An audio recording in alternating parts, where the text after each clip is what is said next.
We give you praise, we give you glory. Blessed be your name, our Father. Blessed be your name, our Omega. We thank you, we worship you. We give you praise. There is none like you. Glory, honor be to you. Man, so to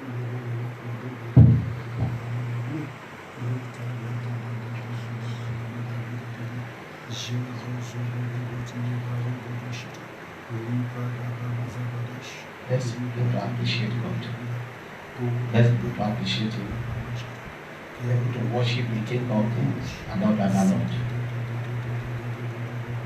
Good morning, Jesus. Good morning, Lord. I know you come from heavens above. The Holy Spirit is on the throne. Good morning, Jesus. Good morning, Lord. Good morning. Good morning, Jesus. Good morning, Lord. I know you come from heavens above. The Holy Spirit is on the throne. Good morning, Jesus. Good morning, Lord. I will enter His gate with thanksgiving in my heart. I will enter His court with praise. I will say, this is the day that the Lord has made. I will rejoice, for He has made me glad. Hallelujah, He has made me glad. I am so glad. I will rejoice, for He has made me glad. Let's cry that great and blessed name of that mighty God. God has made all glad this morning. And bless His name. And bless His name. For another wonderful day again, another wonderful Tuesday. The day of God of all flesh prayer program. Let's appreciate Him. Let's thank Him again. Let's thank Him for the another opportunity. For this special privilege that He done to us. Let's appreciate Him. Let's say thank you to Him. Let's thank Him. Let's thank Him. Let's thank Him.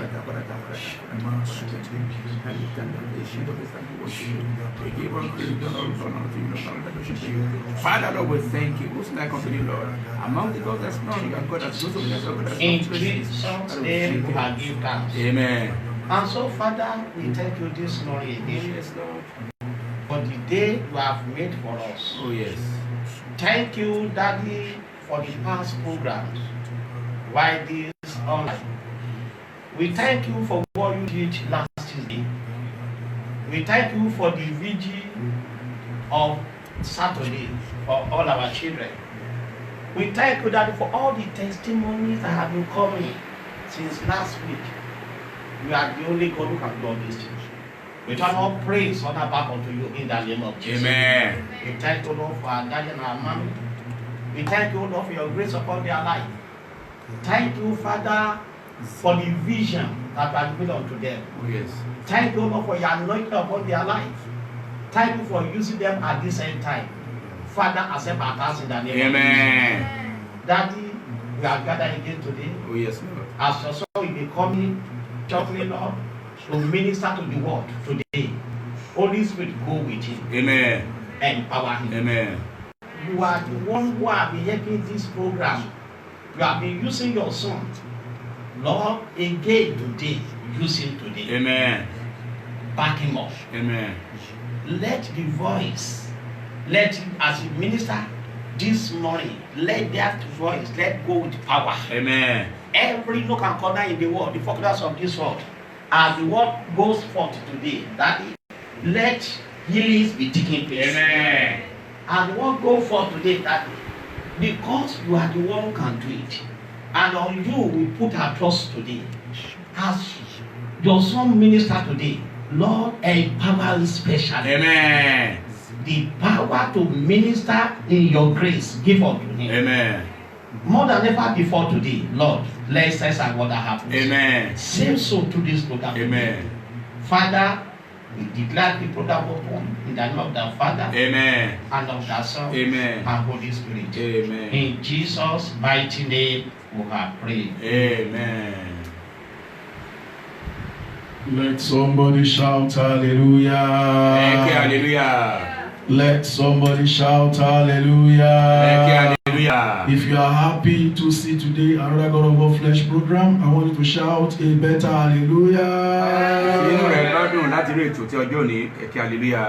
We are glad to connect with you this morning again via this platform. We pray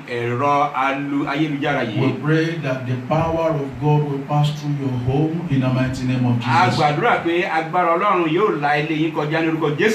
Once again, I want us to go ahead and wave our hands and give him praise, give him glory for great things is doing in our lives via this platform. Let's thank him for what he does every Tuesday. What he does in our Gethsemane night, Wednesday nights. Let's worship him, let's magnify him. Even the 3-day vigil that we had, the special vigils, the 1, 2, 3, the 4th, 2nd, and 3rd day of May, what he did.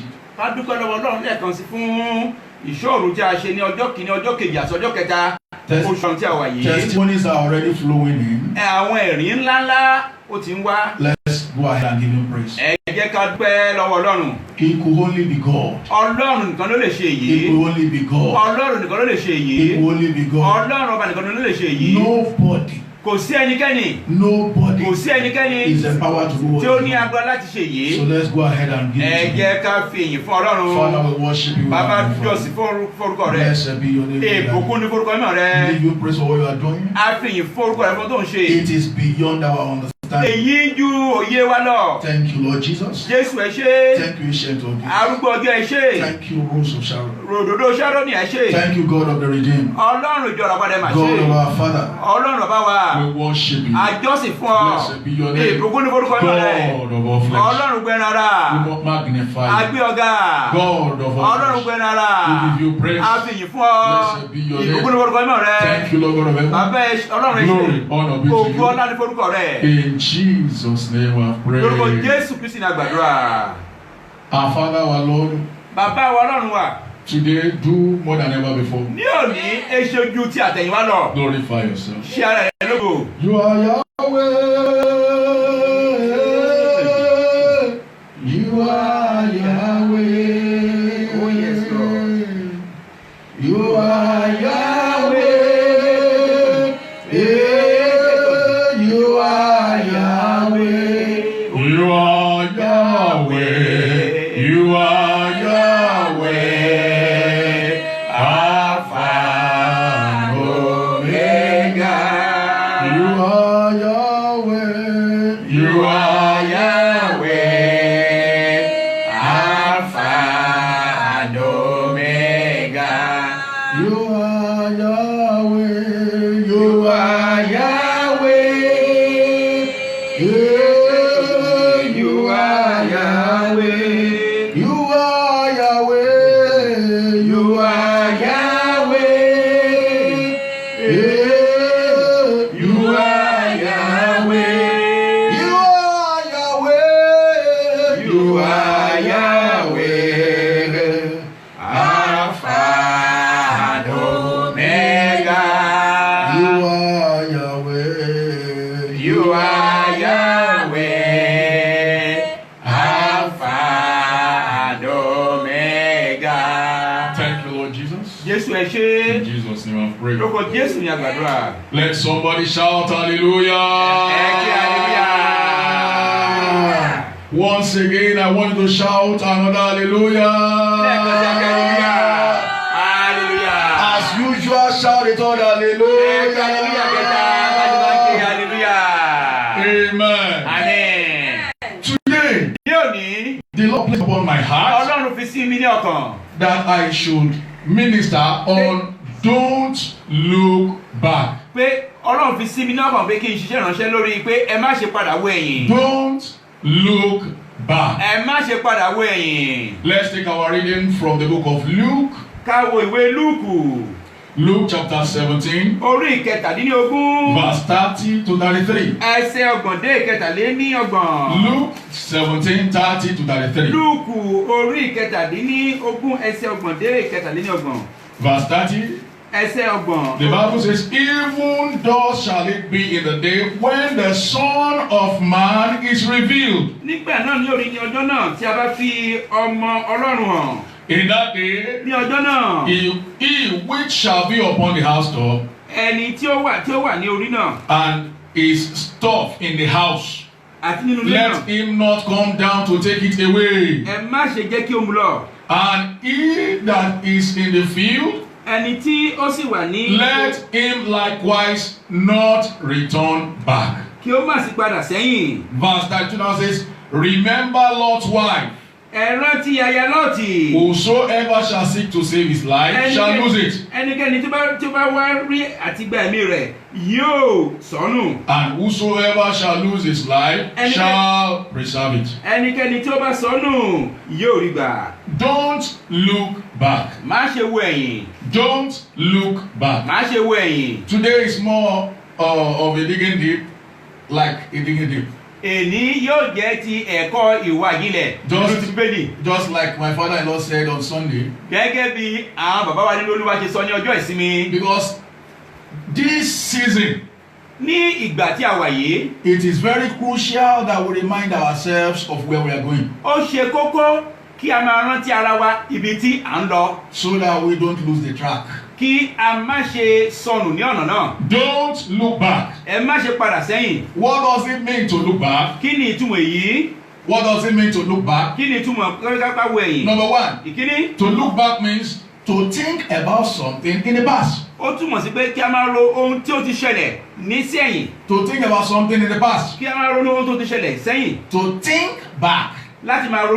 To think back. Number two, to look back also means to review past events.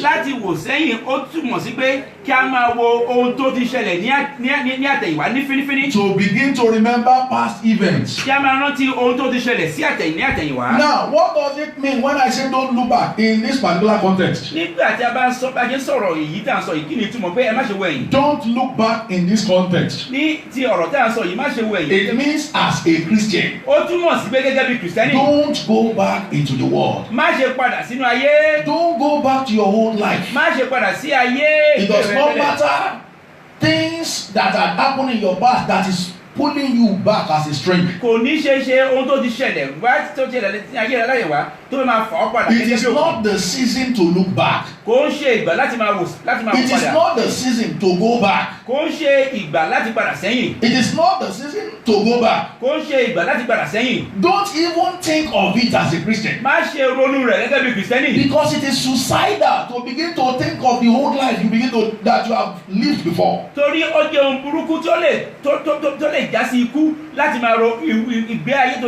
Especially now that the economy is down. And the spirit begin to suggest to you that you can go back to your old friends for help.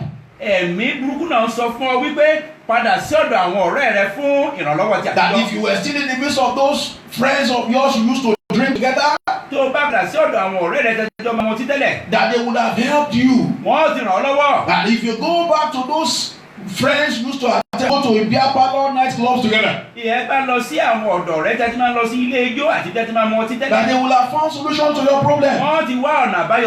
The Lord is telling you that looking back is not the solution. Looking back is not the solution. As a housewife, that friend of yours you used to commit sinful acts together is not the solution. Ọ̀rẹ́ náà jẹ́jọ́ máa ń tẹ́ṣẹ̀ pọ̀ kò ń ṣe ọ̀nà àbáyọ.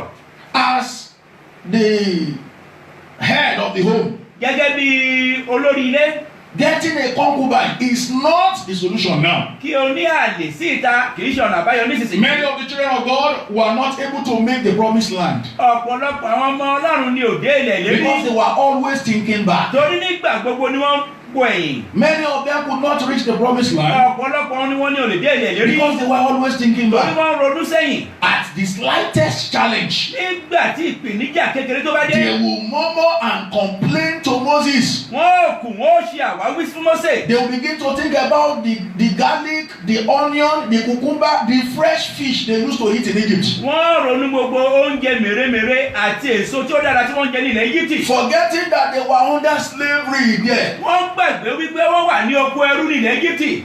At the slightest challenge. Ní ìgbà ìpèníjà kékeré tí ó bá dé. In the book of Numbers chapter 11 verse 4 to 9. Ní ìwé Númérì orí kọkànlá ẹsẹ̀ kẹrin sí Numbers kẹsàn-án. chapter 11 verse 4 to Númérì 9. orí kọkànlá ẹsẹ̀ kẹrin sí We kẹsàn-án. have the account there. A ní ìṣirò ohun tí ó ṣẹlẹ̀ níbẹ̀. Any little challenge they begin to think back. Ìpèníjà kékeré wọ́n ń wo ẹ̀yìn. Just like many are thinking back today. Gẹ́gẹ́ bí ọ̀pọ̀ ṣe ronú sẹ́yìn ní èyí. Because they could not go to their place of work. Lórí wọn ò ní lọ síbi iṣẹ́ wọn. The economy is not smiling. Ọ̀rọ̀ ajé kò rẹ́rìn-ín kò And they dára. have to use all means to get food on their table. Wọ́n láti wá wo gbogbo ọ̀nà láti wá oúnjẹ sórí tábìlì wọn. Looking back into the world is not the solution. Wíwo padà sí ẹ̀yìn nínú ayé kì í ṣọ̀nà àbáyọ. An adage in Yoruba says, Ọ̀rọ̀ òwe kan ní Yorùbá sọ wípé when a child falls, nígbà tí ọmọdé bá ṣubú, he gets up and looks forward. ó yóò dìde yóò sì máa wo iwájú. But when an adult falls, Ṣùgbọ́n tí àgbàlagbà bá ṣubú, he will get up yóò dìde and he will begin to look back. yóò máa wo ẹ̀yìn. No wonder the Bible tells us Èyí kí ni Bíbélì sọ fún wa pé in the book of Matthew chapter 18 verse 3 Mátíù orí kejìdínlọ́gbọ̀n that unless we are like little children, we cannot make the kingdom of heaven. àfi tí a bá dàbí ọmọ kékeré a ò ní lè wo That ìjọba Ọlọ́run. unless we are like little children, Àfi tí a bá dàbí ọmọdé a ò lè wo ìjọba they Ọlọ́run. will offend one another now. The next moment they are forgotten. Wọ́n ò ṣe ara wọn, wọ́n tún máa bára wọn ṣe. Even when the parents are busy fighting, the children are already playing. Nígbà tó jẹ́ pé àwọn òbí wọn yóò sì máa jà, àwọn ọmọdé yìí wọ́n máa bára wọn ṣeré. Children they don't flash back, they look forward. Àwọn ọmọdé wọn kì í wo ẹ̀yìn, wọ́n máa ń wo iwájú ni. The Bible says, except we are converted and become like these little children, Bíbélì sọ pé àfi tí a bá dàbí àwọn ọmọ kékeré we yìí, cannot enter the kingdom. a ò lè wo ìjọba Ọlọ́run. Matthew chapter 18 verse 3. Mátíù orí kẹrìndínlógún. There is danger in looking back. Ewu wà nínú kí a máa padà wo ẹ̀yìn. Looking back draws you back. Wíwo ẹ̀yìn padà, ó máa ń fà wá padà sí ẹ̀yìn. Looking back draws you back. Wíwo ẹ̀yìn padà, ó máa ń fà wá padà sí ẹ̀yìn. Looking back will cause you to murmur. Bí a bá padà wo ẹ̀yìn, ó máa ń jẹ́ kí a máa ṣàwáwí ká máa kù. Looking back will cause you to murmur. Tí a bá ń ṣe tọ́ta wá wo ẹ̀yìn, ó jẹ́ ká máa kù. And you begin to compare Ó máa ṣe ó máa ṣe àfiwé. life that does not glorify God with present life. Àfiwé ayé tí kò fògbó fọlọ́run pé When- ayé tí ò ní. When you were going about with concubines, Nígbà tí ó ń lọ pẹ̀lú àwọn àlè. when you were busy in beer palace, Nígbà tí ó mu ọtí. when you used to go about committing all sorts of immorality, Nígbà tó ń lọ tó ń wo tó ń you begin to dẹ́ṣẹ̀. compare it to present life in Christ. Ó máa ṣe fi àfiwé sí ilé ìgbé ayé tí wà ní You must never go back. Ó gbọ́dọ̀ padà sẹ́yìn. There is somebody watching us now. Èèyàn kan wà tó ń wò wá nísinsìnyí. Going back is not the solution. Wí padà sẹ́yìn kò ń ṣọ̀nà àbáyọ. Says the Lord. Èyí ni Ọlọ́run wí. Hebrew chapter 10 verse 39. Ìwé Hébérù orí kẹwàá ẹsẹ̀ kọ́ ní Hebrew chapter 10 verse Ìwé 39. Hébérù orí kẹwàá ẹsẹ̀ kọ́ The ní Bible says we are not of them that draws back unto perdition, A ó ṣe tiwọn tó ń padà sẹ́yìn fún ti parun. but of them that believe unto the saving of the soul. Àwọn tí ó gbàgbọ́ fún Ọlọ́run fún ti ìgbàlá ọkàn. We are not of them that draws back unto perdition, A ò sí lára àwọn tó ń padà sẹ́yìn fún ti but ìparun. of them that believes unto the saving of the soul. Ṣùgbọ́n àwọn tó gbàgbọ́ fún ti ìgbàlá ọkàn. There is this story I would like to share with us. Ìtàn tó wà tẹ́mi fẹ́ sọ fún yín. It happened in 1954. Ó ṣẹlẹ̀ ní ọdún 1954. Of course, I was not born then, but I read it. Ìgbà náà a ò tí ì bí mi ṣùgbọ́n ní kà á. May 6, 1954. May 6 ní ọdún 1954. There was this man we call Roger Basista. Ọkùnrin yìí wà tá à ń pè ní Roger Basista. Roger Basista. Roger Basista. He was the first man in history ó ní ẹni àkọ́kọ́ ní ìtàn. In the history of athletics. Ní ìtàn tí àwọn ìsáré àti ìdárayá. To cover 1 mile in less than 4 minutes. Láti sá ibùsọ̀ kan ní ìṣẹ́jú mẹ́rin. Roger Bannister was the first man in athletics to cover 1 mile in less than 4 minutes. Roger Bannister ní ẹnìkankan ní àkọ́kọ́ ní eré ti ìdárayá ti ìsáré. And he was well celebrated. A ṣe àjọyọ̀ rẹ̀ gidigidi. But within 2 months. Ṣùgbọ́n láàrin oṣù méjì. Within 2 months. Ṣùgbọ́n láàrin oṣù méjì. A man we call John Landy. Ọkùnrin kan wà tá a pè ní John Landy. Eclipsed that record. Ó gbé àkàwé, ó gbé ohun tó ti ṣe sílẹ̀ ògbé. He covered that record. He eclipsed that record. Ó gbé ohun tó ti ṣe sílẹ̀ yìí mì. By 1.4 seconds. Ní àárín ìṣẹ́jú àyá kan, ìṣẹ́jú àyá kan ó kù mẹ́fà kó dín méjì. By 1.4 seconds, he eclipsed his record. Ìṣẹ́jú àyá kan, ìṣẹ́jú àyá méjì ó kù mẹ́rin. So on the 7th of August 1954. Ní ọjọ́ keje oṣù keje ọdún tí a sọ̀rọ̀ yìí. Ọjọ́ keje oṣù tí a sọ̀rọ̀ yìí. These two athletes decided to have what we call an historic race. Àwọn asáré méjì yìí wọ́n wá fẹ́ ṣe ìfagagbága nípa ti eré sísá. And everybody gathered to watch them. Gbogbo ènìyàn ni ó wá papọ̀ láti wá bá wò wọ́n. Everybody gathered to watch them. Gbogbo ènìyàn ló papọ̀ láti wò wọ́n. On your mark, they started. Wọ́n ní orí ẹsẹ̀ yín ẹ bẹ̀rẹ̀. And they were on the race. Wọ́n sì bẹ̀rẹ̀ sí ní sáré. As they were very close to the finish line. Bí ó ṣe kù díẹ̀ tí wọ́n dé ibi ìparí. John Landy was leading. John Landy ni ó wà níwájú. He was the one leading, winning. Ó ní ó wà níwájú tó dàgbò fẹ́ borí. Suddenly, a thought flashed across his heart. Ohun kankan wá sínú ọkàn rẹ̀. Where is Bannister? Níbo ni Bannister wà? Where is Bannister? Níbo ni Bannister wà? And he looked back to see. Ó wo ẹ̀yìn láti rí. He looked back to see. Ó wo ẹ̀yìn láti rí. Before he could wink. Kí ó tó ṣẹ́jú. Before he could wink. Kí ó tó ṣẹ́jú. Bannister had passed him. Bannister ti kọjá rẹ̀. He passed. Ó ti kọjá rẹ̀. Eventually, Bannister won the race. Lẹ́yìn ọjọ́, Bannister ó borí. Bannister won the race. Bannister borí. Bannister won the race. Bannister borí. At the end of the race. Ní ẹ̀yìn eré ìfagagbága. Bannister was well celebrated. A ṣe àjọyọ̀ Bannister. Both of them were celebrated, but one was, the person in the first position will be celebrated more. Ẹni tí ó bá ṣe àkọ́kọ́ orin a ó ṣe àjọyọ̀ rẹ̀ jù. So the people in Time Magazine came to him.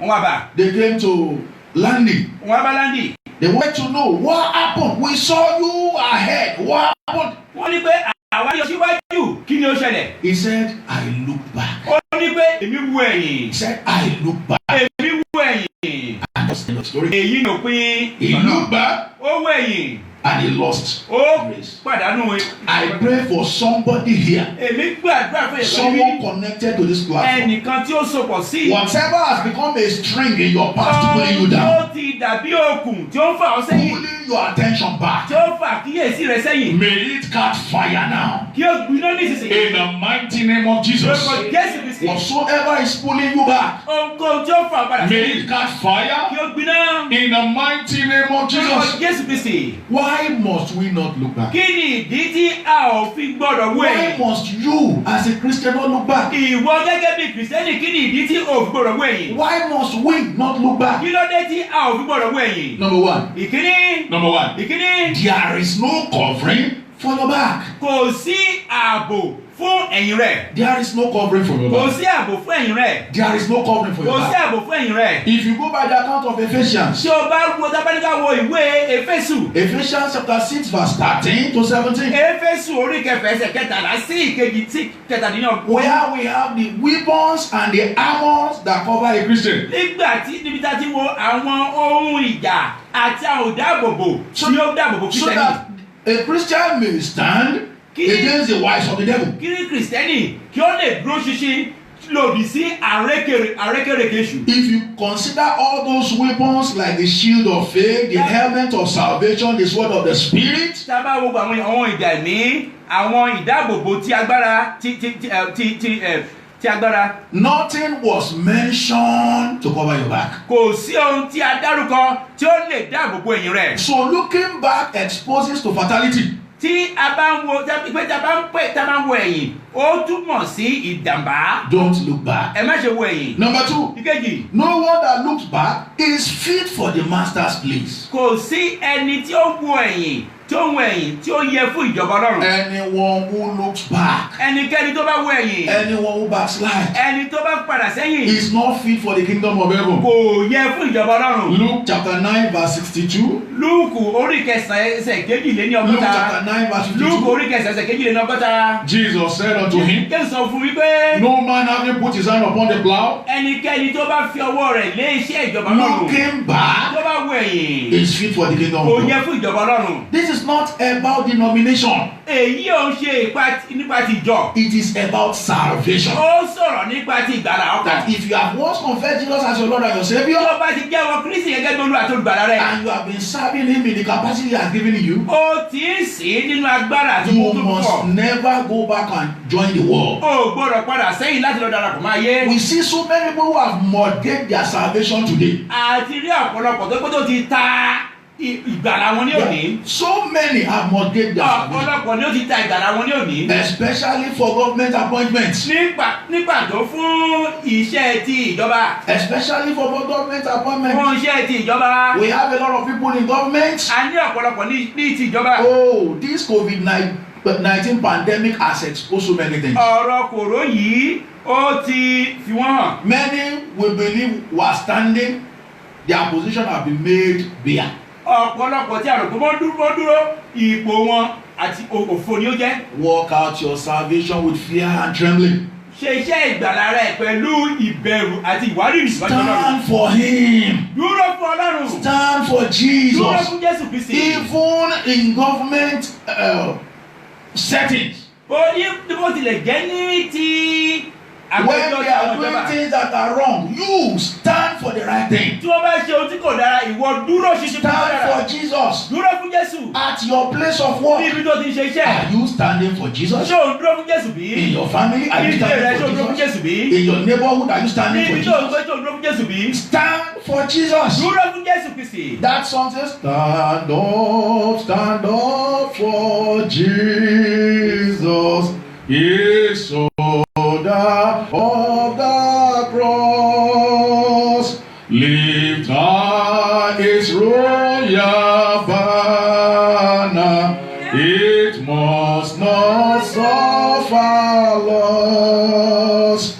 From victory unto victory, His army He shall lead, till every foe is vanquished, and Christ is Lord indeed. Orin náà sọ wípé dúró fún Jésù Kristi, ẹ̀yin ọmọ ogun ti àgbélébùú, títí tí gbogbo àwọn ọ̀tá Kristi a ò fi pa wọn rẹ́. Dúró fún Jésù. Stand Dúró for fún Jésù. Jesus. Dúró fún Jésù. Stand for Dúró Jesus. fún Jésù. You will not be ashamed on the last day. Ojú òní tí ọ̀nà ọjọ́ kẹyìn. Stand and let Him see you stand. Dúró kó rí pé o dúró ṣinṣin. Stand and let Him see you stand. Dúró kó rí pé o dúró ṣinṣin. Stand and let Him see you Dúró kó stand. rí pé o dúró ṣinṣin. Don't cover your Bible. Má ṣe bo Bíbélì rẹ̀. Don't cover your faith. Má ṣe bo ìgbàlà rẹ̀. Má ṣe bo ìgbàgbọ́ rẹ̀ We mọ́lẹ̀. are in the season faith will be tested. A wà ní ìgbàgbọ́ tó pé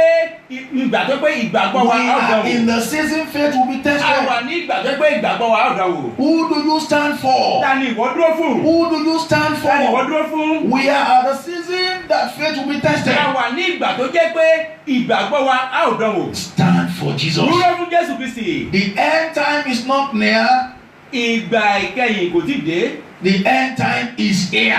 Ìgbà ìkẹyìn ti dé nísinsìnyí. The end time is not near. Kò yẹ kó súnmọ́ ìsọ́dà The níbi end time is here. Ìgbà ìkẹyìn ti dé nísinsìnyí. Everything you have read about Jesus coming back is beginning to unveil. Gbogbo ohun tí a ti kà nípa ìpadàbọ̀ Jésù Kristi ó ti ń ṣẹlẹ̀ nísinsìnyí. I pray that you and I will not miss it in the mighty name of Jesus. gbàdúrà pé èmi àti rẹ. Number 3. Ìkẹta. Number 3.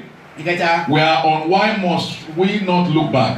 ní pé kí ni ìdí tó pé a ò fi gbọ́dọ̀ wọ ẹ̀yìn. Because where you look is where you head. Torí pé ibi tó bá wò ni ò ń lọ. Where you look is where you head. Ní ibi tó bá wò ni wo yóò bá Matthew tọ̀. chapter 6 verse 21. Mátíù orí kẹfà ẹsẹ̀ kọkànlélógún. Matthew 6:21. Mátíù orí kẹfà ẹsẹ̀ The kọkànlélógún. Bible says, where your treasure is, there your heart will be. Níbi tí ìṣúra rẹ bá wà ní ọkàn rẹ yóò wà. Where your treasure is, Níbi tí ìṣúra rẹ bá wà. that is where your heart will be. Ibẹ̀ ni ọkàn rẹ yóò wà. When they tell you that robbers are entering people's houses, Ká máa sọ pé àwọn adigunjalè ń wọ ilé àwọn ènìyàn lọ. and you woke up in the middle of the night, Ó dìde láàrin òru. your heart will be where you park your car. Ẹ̀mí rẹ yóò wà níbi tó gbé mọ́tò ayọ́kọ́lẹ̀ rẹ sí. Your mind will be the money you kept in the wardrobe. Ọkàn rẹ yóò wà ní bí owó tó fi sí. Your mind will be upon your wife and your children, that nothing evil should happen to them. Ọkàn rẹ yóò wà níbi tí ìyàwó rẹ àtàwọn rẹ pé ojú Because these are your treasures. èyí ni àwọn ìṣúra rẹ. Where your treasure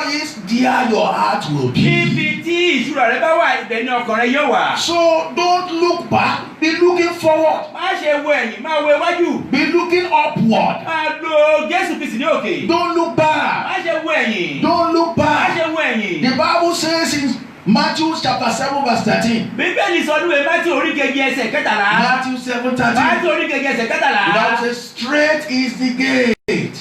Tààrà ní ọ̀nà náà. For wide is the gate and broad is the way. Ọ̀nà náà ó sì fẹ̀. The Bible says, Bíbélì sọ wípé straight is the gate. ọ̀nà náà tààrà náà ní ọ̀nà náà. It now says, for wide is the gate and broad is the way Ó ní that lead to destruction. tí ó tọ́ka sí ìparun. And many there be Ọ̀pọ̀lọpọ̀ ni ó sì wà which go in thereat. tí ó sì wọ ibẹ̀ lọ. The next verse says, Ẹsẹ̀ tó tẹ̀lé sọ it wípé says, straight is the gate tààrà ní ọ̀nà náà. and narrow is the way Ọ̀nà náà ó sì kéré which leads to life, tí ó jáde sí and ẹ̀yẹ. few there be Àwọn èèyàn kéréje ni ó wà níbẹ̀ that finds it. tí ó wà Few rí. there be Àwọn tí ó wà rí wọ́n kéré. that finds it. Wọ́n kéré. Few there be Àwọn tí ó wà rí that finds wọ́n it. kéré. The work of the kingdom has to do with finding. Iṣẹ́ ti ìjọba Ọlọ́run ó ní ti àwárí alátiwárí. You find it with fear and trembling. O ní láti wárí pẹ̀lú ìbẹ̀rù àti ìwárìrì. With trembling. Pẹ̀lú ìwárìrì. I pray for you. Èmi gbàdúrà fún ọ. Whatever will make you lose your salvation will never be your portion in Jesus' Jẹ́ kí o name. sọ ìgbàlà rẹ nù kò ní jẹ́ ìpínlẹ̀ nǹkan Number 4. Ìkẹrin. God has no pleasure in a soul that looks back. Ọlọ́run kò ní inú dídùn nínú ọkàn tí ó bá padà wọ ẹ̀yìn. God has no pleasure in a soul that looks back. Ọlọ́run ò ní inú dídùn nínú ọkàn tí ó bá padà wọ ẹ̀yìn. Stop calling your girlfriend to bring you food this lockdown.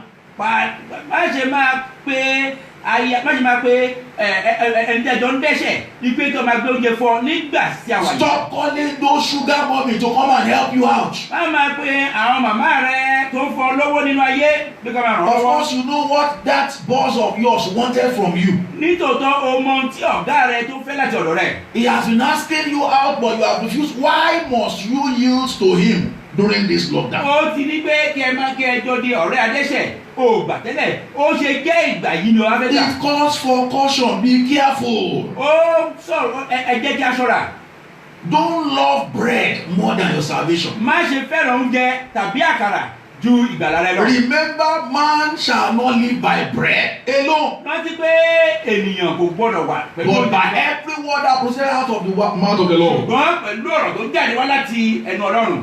Don't look back. Má ṣe wo ẹ̀yìn. God has no pleasure in the soul that look back. Ọlọ́run kò ní ìfẹ́ sí ẹni tó bá padà sẹ́yìn. Hebrews chapter 10 verse 38. Ìwé Hébérù orí kẹwàá ẹsẹ̀ kejìdínlógún. Hebrews chapter 10 verse 38. Ìwé Hébérù orí kẹwàá ẹsẹ̀ kejìdínlógún. The Bible says, now the just shall live by faith. Ó ní nísinsìnyí àwọn olódodo yóò wà láàyè pẹ̀lú ìgbàgbọ́. Say, but if a man draws back, Ṣùgbọ́n ẹni tó bá padà sẹ́yìn, my soul shall have no pleasure in him. ọkàn mi kò ní dùn sí, inú mi ò ní dùn sí. If a soul shall draw back, tí ọkàn kan bá fà sẹ́yìn, my soul shall have no pleasure. ọkàn mi kò ní dùn sí. Number 5. Ìkarùn-ún. Number 5. Ìkarùn-ún. Remember Lot's wife. Rántí aya Lọ́ọ̀tì. Remember Lot's wife. Rántí aya Lọ́ọ̀tì. Remember Lot's Rántí wife. aya Lọ́ọ̀tì. In the book of Luke chapter 17 verse 32. Lúùkù orí kẹtàdínlógún. Luke 17:32 Lúùkù orí kẹtàdínlógún ẹsẹ̀ kejì. says, remember Lot's wife. Rántí aya Lọ́ọ̀tì. We have an example of someone who looked back. A ní àpẹẹrẹ ẹni tí ó padà wọ ẹ̀yìn. What can you remember about Lot's wife? Kí ni o lè rántí nípa aya Lọ́ọ̀tì? She looked back. Ó wọ ẹ̀yìn. She became a pillar of salt. Ó di òpó iyọ̀. She looked back Ó wọ ẹ̀yìn. because she was missing those worldly friends. Torí ó rántí òun pàdánù àwọn ọ̀rẹ́ She rẹ̀ tó looked wà back láyé. because she Ó wọ remembered ẹ̀yìn. all her jewelries. Ó rántí gbogbo àwọn ẹ̀ṣọ́ rẹ̀. She looked back Ó wọ ẹ̀yìn. because she remembered all those stuffs that she had eaten instead of sharing with people. Ó rántí gbogbo àwọn ìṣúra tí ó ti kó pamọ́ tí ó yẹ kó ti fún àwọn ènìyàn. She missed those nightclubs. Ó pàdánù gbogbo àwọn ilé ijó ti ayé náà. She missed all those merry men they used to have together. Ó pàdánù gbogbo àwọn ìgbádùn tó ń jọ máa ní. She looked back Ó wọ ẹ̀yìn. and she became a pillar of salt. Ó wá di òpó iyọ̀. That will not be your portion in the mighty Èyí name ò of ti Jesus. jẹ́ ìpín ti iná kan Jésù Kristi. If we must not look back, Tí a ò bá ní padà wọ then ẹ̀yìn. where must we look? Níbo ni ó yẹ kí a máa wò? Where must we look? Níbo ni ó yẹ ká máa wò? In conclusion, Ní ìparí, if we must not look back, tí a ò bá ní padà wọ ẹ̀yìn. Hebrews chapter 12 verse 2 says, Hébérù orí kejì ẹsẹ̀ kejì sọ pé. Hebrews chapter 12 verse 2 Hébérù orí kejì ẹsẹ̀ said, kejì sọ pé. looking unto Jesus, Wíwo Jésù nìkan. the author and the finisher of our faith, Olùpilẹ̀ṣẹ̀ àti ìparí ìgbàgbọ́ wa. who for the joy that was set before him Nípa tí ayọ̀ tí a gbé síwájú rẹ̀. endured the Ó cross, fara di ìyà tí ó wà ní àgbélébùú. despising the shame, Ó dójú tí kò wó ti ìtìjú. and is set down at the right hand of the throne of Àti God. wá gbé kalẹ̀ ní ọwọ́ ọ̀tún Ọlọ́run. Looking unto Jesus, À ń wo Jésù Kristi nìkan. not looking unto pastor, Kò ń ṣe pé à ń wo olùṣọ́àgùtàn. not looking unto that brother, Kò ń ṣe pé à ń wo arákùnrin náà. not looking unto your husband, Kò ń ṣe pé à ń wo ọkọ rẹ̀. not looking unto your wife, Kò ń ṣe pé à ń wo ìyàwó rẹ̀. but looking unto Jesus, Ṣùgbọ́n à ń wo Jésù Kristi nìkan ṣoṣo. the only standard that God set for us. Ẹni tó jẹ́ gẹ́gẹ́ bí àkàwé òfin tí Ọlọ́run ti gbé fún No wa. pastor died on the cross for you. Olùṣọ́ àgùntàn kankan kò kú ní orí àgbélébùú No fún ọ. brother died on the cross for you. Arákùnrin kankan kò kú ní orí àgbélébùú fún ọ. Nobody died on the cross for Kò you. sẹ́nikẹ́ni tó kú ní orí àgbélébùú fún ọ. Looking unto Jesus, Wíwo Jésù Kristi nìkan. the only example that God the Father set for us. Àkàwé kan ṣoṣo tí Ọlọ́run wa tí ó gbé síwájú wa. Man is susceptible to error. Ènìyàn a máa ṣe àṣìṣe. Man may look back.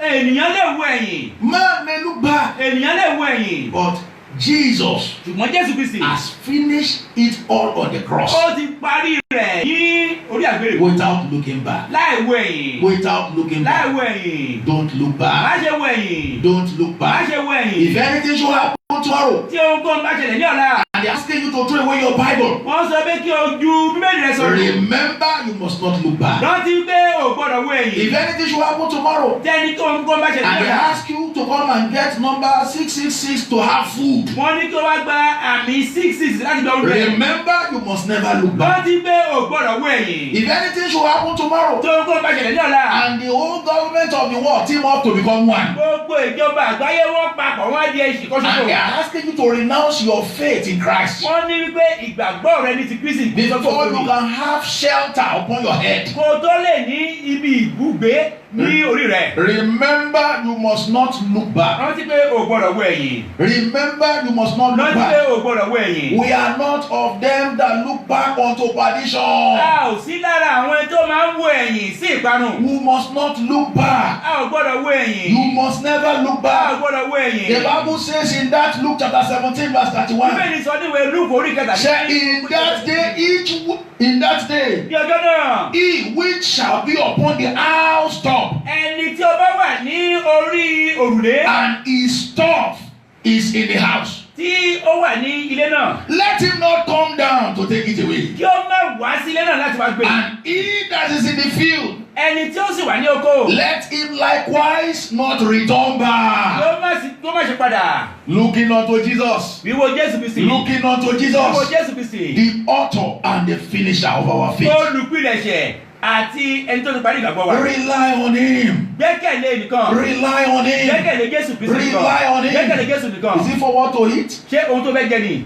The Bible says bẹ́ẹ̀ni sọ wípé. we should not be anxious of what to eat. ẹ má jẹ́ ká máa ṣàníyàn ohun tí a fẹ́ Say jẹ. don't be anxious of má tomorrow. ṣe máa ṣàníyàn tó For dọ̀la. tomorrow shall take care of itself. ọjọ́ ọ̀la yóò ṣe ti ara rẹ̀. The one that made the lilies of the valley, ẹni tó dá àwọn lílì ti that báyìí. made the birds of the air, tí ó dá àwọn ẹyẹ tí ojú he ọ̀run. feeds them. ó ń bọ̀ wọ́n. He feeds ó them. ń bọ̀ wọ́n. So rely on him. gbẹ́kẹ̀lé Ọlọ́run You will nìkan. not be put to shame. ojú òní tì ọ́. In the mighty name of Lórúkọ Jésù Jesus, Kristi. I pray for somebody here. èmi gbàdá bí ẹ̀kan níbí. Have you looked back? ṣé o ti wo ẹ̀yìn bí? Have you ṣé backslidden? o ti gbọ́dọ̀ padà sẹ́yìn? It is time to readdress your life, ìgbà láti tú ayé rẹ ṣe ní to èyí. repent láti yí padà. and come back fast kí o sì padà á kíákíá. before it is kí late. o tó pẹ́. Wherever you are hearing me, ibikíbi tó bá ti ń gbọ́ mi. in various isolation centers, níbi tí a ti fi àwọn ènìyàn wherever you are hearing my voice, ibikíbi tó ti ń gbọ́ òun mi. it is time to come back to the Lord Jesus ìgbà láti padà sí ọ̀dọ̀ Jésù Kristi. before it is late. kí o tó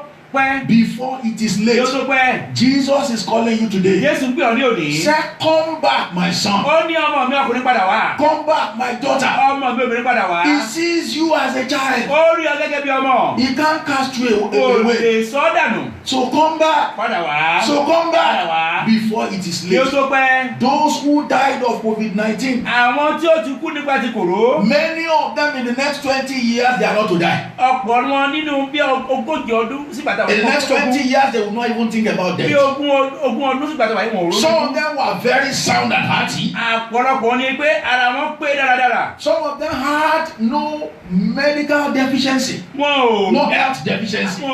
ara wọn pátápátá ni ó pé wọn ò ní àìpé ara. But they contracted COVID-19 wọ́n kó kòrónà. and they could not survive it. wọn ò lè láyà. You are here, you are still alive Oh, wow. because God wants you to repent. ó wà níbí oṣù wà láàyè torí pé Ọlọ́run ọba ó fẹ́ kó yí padà. I pray for you wherever you are. mo gbàdúrà fún níbi kí tó bá wà. Power never to look back. agbára láti máa Power wẹ̀. to repent agbára láti yí padà. that you may make the rapture. kí o lè bá Ọlọ́run jọba. Receive in the mighty name of lórúkọ Jésù Jesus. Kristi. So if you are hearing me and you want to give your life to tó Jesus, bá ń gbóhùn tó fẹ́ fàyè rẹ̀ fún Jésù I want Kristi. to say after me, Lord Jesus, sọ tẹ̀lé mi pé Olúwa Jésù Kristi. thank you for the grace to hear your word mo again. dúpẹ́ lọ́wọ́ rẹ fún òròfẹ́ láti gbọ́ ọ̀rọ̀ rẹ. Glory, honor be to you. ògo ọlá ní forúkọ rẹ. Today I ask for mercy. ní òní mo béèrè fún àánú. Have mercy on me. Olúwa ṣàánú fún mi. Forgive my past. dárí ẹ̀ṣẹ̀ ìgbẹ́kẹ̀yìn mi dárí ẹ̀ṣẹ̀ mi jì mí. I confess èmi jẹ́wọ́. that I accept mo you gbé mo gbà ọ́. as my personal Lord gẹ́gẹ́ bí Olúwa mi. and Savior. àti olùgbàlà mi. I accept you èmi gbà ọ́. as my personal gẹ́gẹ́ bí Lord. olùgbàlà mi And Olúwa mi. Savior. àti olùgbàlà mi. Come into me, wá sínú ayé mi. forgive my sin, dárí ẹ̀ṣẹ̀ mi jì mí. and come and live with me. ẹ wá gbé pẹ̀lú mi. Let me reign with you. jẹ́ kí n jọba pẹ̀lú rẹ. Let your Holy Spirit possess me. jẹ́ kí ẹ̀mí rẹ kó gbé mi wọ̀. Let him be my senior jẹ́ partner. kó jẹ́ àbáṣepọ̀. And lead me the way I should go. dárí mi níbi tó yẹ kí n lọ. Make me jẹ́ kí èmi. a vessel of honor. jẹ́ kí n jẹ́ ohun èlò ọlá. And use me for the salvation of others. lò mí fún ìgbàlà táwọn Thank you for ènìyàn. having answered my prayer. àwọn mo dúpẹ́ pé ẹgbẹ́ àdúrà lórí wa. In Jesus' name I pray. lórúkọ Jésù náà gbàdúrà. I congratulate you if you have done that prayer. mo kí ọ kú oríire tó bá ti gbàdúrà And I pray yìí. you will never go back. mo ní pé ò ní gbàdúrà bò ní padà In the sẹ́yìn. mighty name. lórúkọ Jésù Kristi. So let us go into prayers for today. ẹ jẹ́ kí a lọ sínú àdúrà tí ò ní. Go ahead and begin to thank God ẹ for máa the dúpẹ́ word lọ́wọ́ Ọlọ́run. that you have heard. Go tí o ti ahead. gbọ́. Give him praise, give him glory. fi ìyìn fún Ọlọ́run fi ògo The fún word you Ọlọ́run. are about today is more than God restore my glory.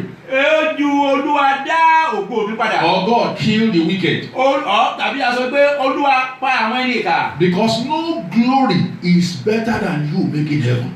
kò sí ògo tó ga jù pé kí ìwọ kí o bá Ọlọ́run jọba That láti is the ìkẹyìn. ultimate glory. èyí ni ògo tí ó ga jùlọ. So thank God. Give him praise for having heard the truth. dúpẹ́ lọ́wọ́ Ọlọ́run pé o ti gbọ́ òótọ́ ọ̀rọ̀. Give him praise, give him glory. fi ògo fún Ọlọ́run. Worship him, magnify him. jọ́sìn fún Ọlọ́run Go gbéga. ahead, let's go ahead, let's go ẹ ahead, jẹ́ let's ká go máa ahead and yin thank God, Ọlọ́run let's go ẹ ahead jẹ́ and ká yin magnify Ọlọ́run. him. Let's go ahead and give him praise. Let's go ahead. Let's go ahead. Worship God. Bless his name. Worship God. Magnify him. In Jesus' name we have prayed. Let's ask God for mercy. The Bible says, all have sinned and have come short of the glory of the Lord. So whosoever confesses his sin and forsake them shall receive mercy. Say, oh Lord, by your mercy, forgive me. Any sin I may have committed, have mercy. Let your blood make atonement for me. Go ahead and begin to pray. Father, in the name of Jesus, we call upon your name for mercy, for forgiveness. Forgive our sins. In the name of Jesus, we ask for forgiveness as individuals, as a family, as a nation. We come together as one. Please, Lord, have mercy upon us. Have mercy upon us. Have mercy upon us. Have mercy upon us. In Jesus' name I pray. I want to say, oh Lord, uphold me to the end. Uphold me to the end. Let me not look back. Go ahead, I'm going to pray to the Lord. Father, in the name of Jesus, uphold me to the end. Uphold me to the end. Uphold my wife. Uphold my children, my ministry, everyone associated with me. Lord God, I pray, uphold us to the end. Let us not miss it. In the name of Jesus, let us not miss it, Lord. Help us, oh Father. In the name of Jesus, uphold us to the end. In Jesus, you are praying. Say, Father, every string of worldliness, every string of worldliness that is pulling us back, catch fire. Go ahead and pray to the Lord. My Father, my God, every string of worldliness that is pulling us back into the world, we decree today, catch fire. Catch fire. Catch fire. Catch fire. Catch fire. Catch fire. Catch fire. Every string of worldliness that is pulling us back, we come against you in the name of Jesus. Every string of worldliness pulling us back into the world, we decree today, we stand for Jesus be destroyed by fire. In the name of Jesus. In the name of Jesus. In Jesus' name we are praying. Say, oh Lord, arise. Show the world that you are my God. Oh Lord, arise. Show to the world that you are my God. Go ahead and begin to pray. Father, in the name of Jesus, arise in your power. Arise in your might. Show to the world that you are my Father, that you are my God, that you are my Father, that you are my God, that you are almighty, that you are almighty, that you are almighty, that you are almighty. Oh Father, arise in your power, arise in your might. Prove to the world that you are my Father. Prove to the world that you are my Father. Prove to the world that you are my God. Glorify yourself. In the name of Jesus. In Jesus' name I pray. I want us to pray in one accord. Say, oh Lord, heal our land of COVID-19. Say, Father, heal our land of COVID-19. Go ahead and pray. Father, Lord God of heaven, heal our land. Heal our land. Heal our land. Heal all the nations. Nations of the earth of COVID-19. Let this demon of COVID-19 retreat to hell. In the name of Jesus. Oh Lord our Father, let this demon of COVID-19 retreat to hell. In the name of Jesus. Save our land. Heal our land. Save our land. Heal our land. In Jesus' name I pray. I want us to pray for all those already infected. In isolation centers. Across nations of the earth.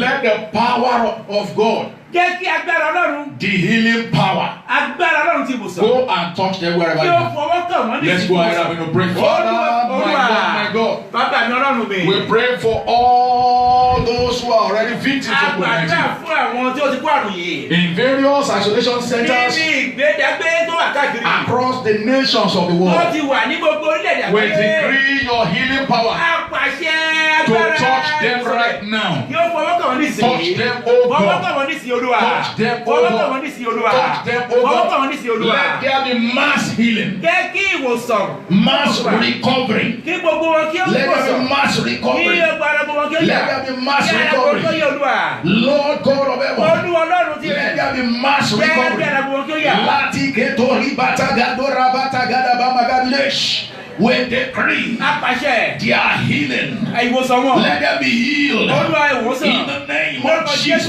Kristi. Let them be healed. Olúwa ìwòsàn. In the name of Jesus. Let them be healed.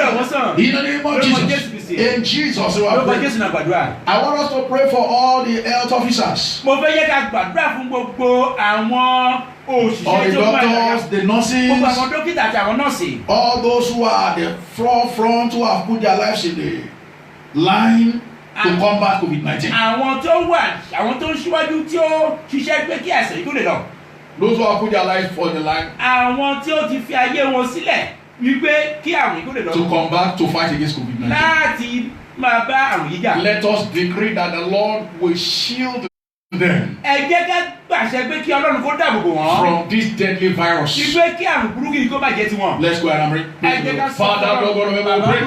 Àgbàdúrà. Our Lord, our God, Ọlọ́run wo wà. please pray for all the health officials, Àgbàdúrà gbogbo àwọn tó ń ṣiṣẹ́. those who have put their lives on the line, Àwọn tó ń ṣiṣẹ́ kí àwọn ọmọ ènìyàn sàn. the authorities that are involved in combating COVID-19. Àwọn aláṣẹ tí ó ń bá àrùn yìí jà. Please, Lord, shield them Olúwa ẹ dáàbò bò from this wọ́n. deadly Ẹ virus. má jẹ́ kí àrùn yìí kó jẹ́ Cover tiwọn. them by your blood. Ẹ fi ẹ̀jẹ̀ yín bò wọ́n. Let them not contract it. Ẹ má Lord. ṣe jẹ́ kí wọ́n kó àrùn yìí. Please, Lord, let your blood speak for Olúwa them. jẹ́ kí ẹ̀jẹ̀ rẹ kó sọ̀rọ̀ fún Let your wọn. blood speak for Jẹ́ kí them. ẹ̀jẹ̀ rẹ kó sọ̀rọ̀ fún wọn. Let your presence Jẹ́ kí ìwà láàyè rẹ̀ shield them. ló dáàbò bò wọ́n. In Jesus' name, I Lórúkọ Jésù pray. Kristi náà gbàdúrà. Finally, I want to pray for Ní your àkókò tó fẹ́ family. ká gbàdúrà fún ìdílé rẹ̀. Lord, this season, Ní àkókò yìí Olúwa. cover my family. Olúwa dáàbò ilé fẹ̀jẹ̀rẹ̀. Let there be no weeping under my tabernacle. Má ṣe jẹ́ kí ẹkún kí ó wà ní abẹ́lé. Let there be no weeping under my Má ṣe tabernacle. jẹ́ kí ẹkún kí ó wà ní. Go ahead and begin to pray. Ẹ sọ fún Ọlọ́run. Masoko ye Olúwa kete ní ilé legede má jẹ́ mokore kí madaya.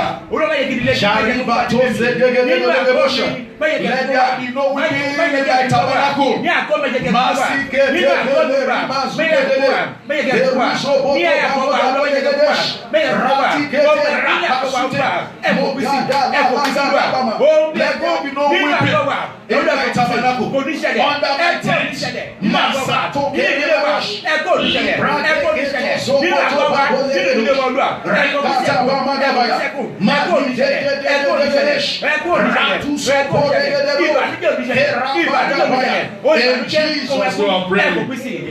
Finally, I want you to pray.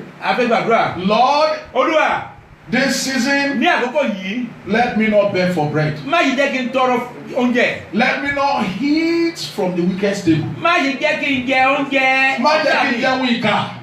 Má jẹ́ kí n jẹun ọ̀tá. Olúwa pèsè jíjẹ fún mi.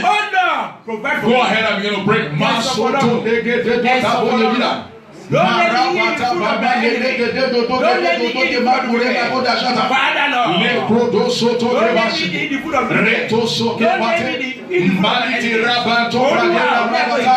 Arobo bobo shekete legede. Rido soto ke bota wole. Libranda bama zidede. Keruso boto legede bragada yebila. Arobo dobo shekete. Zidete legede bo. Rabata baba legede bo. Zidete legede bo. In Jesus' name I pray. Amen. Authority in heaven will say thank you. Ọlọ́run alágbára adúpẹ́ lọ́wọ́ rẹ̀. We know you have done it again. A mọ̀ wípé ẹ̀dí ṣẹ́ lẹ́ẹ̀kan sí. Glory, honor be to you. Ògùn ọlá ní forúkọ rẹ̀. We pray, Father, A gbàdúrà pé bàbá that you keep us standing, ẹ mú wa dúró. never to look back. Ẹ má jẹ́ ká wo ẹ̀yìn. In the mighty name. Lórúkọ Jésù Kristi. We pray for all our fathers in the Lord. A gbàdúrà fún àwọn gbogbo àwọn bàbá lóluwà. Please uphold them. Olú ẹ mú dúró. Please keep them. Ẹ pa á mọ́ olúwa. Especially for our daddy, Ní pàtó bàbá wa lóluwà. Daddy Adeboye. Dádì jí o. Please pray for him. Ẹ gbàdúrà fún ọ. Strengthen him this season. Ẹ fún ọ ní okun àtàgbà ní àgbo yìí. Help him to stand against the attacks of the wicked. Ẹ ràn wọ́n lọ láti lè dúró. In the mighty name of Ní orúkọ Jesus. Jésù. Uphold all your children. Ẹ mú ọmọ yín dúró. Even though we can't gather in the church, Bó tilẹ̀ jẹ́ pé a ò lè pàjára pọ̀ ní ilé ìjọsìn. but I know we can meet in the spirit. Mo mọ̀ pé a lè pàdé nínú ẹ̀mí. Please, Lord. Olúwa ẹ jọ̀wọ́. Please, Lord. Olúwa ẹ jọ̀wọ́. Don't let COVID-19 swallow Má anyone. jẹ́ kí àrùn yìí kí ó gbé ẹnikẹ́ni mì. Thank you for having answered Bàbá our ẹ ṣe prayer. pé àgbàdúrà wa. Glory, honor. Ògo ọlá ní forúkọ rẹ̀. For in Jesus' name I Lórúkọ pray. Jésù Kristi ní àgbàdúrà. Amen. Amen.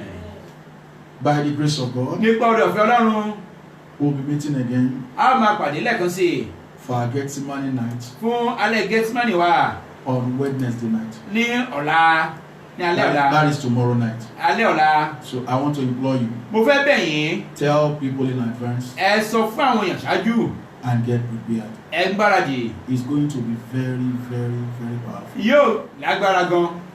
The Lord will preserve our lives. Olúwa yóò dẹ́ ẹ̀mí wa sí i. In the mighty name Lórúkọ of Jésù Jesus. Kristi. Every Tuesday we come up like this. Ní ọjọ́ Tuesday, a máa ń pàdé 9 a.m. to 10 a.m. aago 9 òwúrọ̀ sí aago 10 òwúrọ̀. I pray you will never lack the data you use to watch us. O dẹ́tà tí ó fi máa wò ó, Ọlọ́run yóò máa pèsè fún yín. In the mighty name Lórúkọ of Jésù. Jesus. God will continue to be your providence. Olúwa yóò máa pèsè fún Continue yín. to provide for you. Yóò máa pèsè fún yín. In the mighty Lórúkọ name Jésù of Kristi. Jesus. Every 1st to 3rd of every month. Ọjọ́ kìíní sí ọjọ́ kẹta oṣooṣù. The 1st, 2nd, and 3rd of every month. Ọjọ́ kìíní, ọjọ́ kejì, ọjọ́ kẹta oṣooṣù. We hold vigils. A máa ń ṣe ìṣọ́ òru. We call it 1, 2, 3 vigil. A máa ń pè ní ìṣọ́ òru ọjọ́ kìíní, ọjọ́ kejì àti ọjọ́ To kẹta. pray ahead of you. Láti máa gbàdúrà ṣáájú. The next one will come up in the month of June. Èyí tí a máa ṣe yóò máa wá ní oṣù kẹfà. And that happened to be our anniversary month. Èyí jẹ́ oṣù ti ayẹyẹ wa. It will be special. Yóò jẹ́ ti àrà ọ̀tọ̀. God of all flesh will be 9 years. Ọlọ́run gbogbo ẹran yóò jẹ́ ọdún 9. So I am very sure Ó dá mi lójú wípé that God will answer Ọlọ́run yóò dá wa lóhùn. request that has been lingering for so many years. Àwọn ẹ̀bẹ̀ àdúrà tó ti wà láti ọjọ́ ti pẹ́, The Lord will attend to you. Olúwa yóò dá yín lóhùn. God bless you. Olúwa yóò bùkún yín. Let somebody shout Hallelujah. hallelujah.